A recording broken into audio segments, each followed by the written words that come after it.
परमेश्वराची सेवा करायची तर या सेवेसाठी तुम्हाला फक्त एकच नियम लागू होतो, तो म्हणजे तुमचं अंतःकरण शुद्ध पाहिजे. जन्माला आलेला माणूस हा कधी ना कधीतरी जाणारच आहे. मासिक धर्म हा ही नैसर्गिक बाब आहे.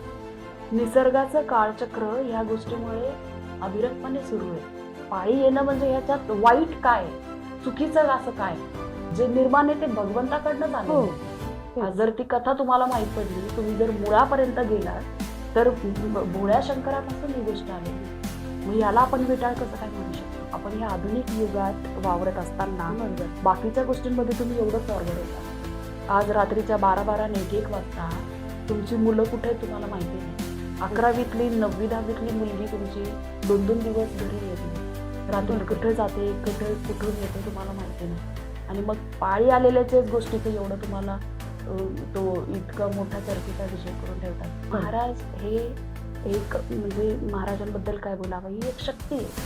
स्वामी म्हणजे साक्षात चालता बोलता परमेश्वर या पृथ्वीवर देहरूपात मोठा अजूनही आहे. जे मूळ गुरुचरित्राची पोथी, त्याच्या ज्या मूळ गुरुचरित्र जे सायमदेव रामाने कडवंजीला लिहिलं, त्या गुरुचरित्राची मूळ प्रसिद्धी बायकांनी वाचली. का? कारण की त्याच्यातल्या ज्या ओव्या आहेत, या ओव्या थेट गर्भाशयावर परिणाम करतात. आता तुम्ही आला, तुम्ही काल काय खाल्लं हे तुम्हाला आठवतंय का?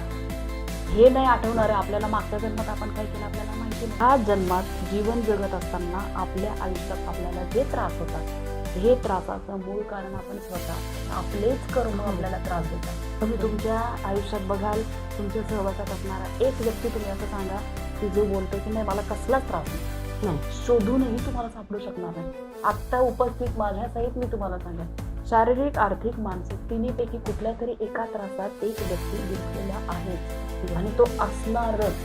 मी प्रत्येक व्यक्तीला ते सांगते की वेळेच्या आधी आणि वेळेच्या नंतर तुम्हाला काही नाही. एकदा का तुमची वेळ आली त्या वेळेला तुमचं घडणार म्हणजे हे स्तोत्र, मंत्र, श्लोक या सगळ्याचं पुराणामध्ये खूप महत्त्व आहे. उपासना ही सांगून करण्याचं तंत्र नाही.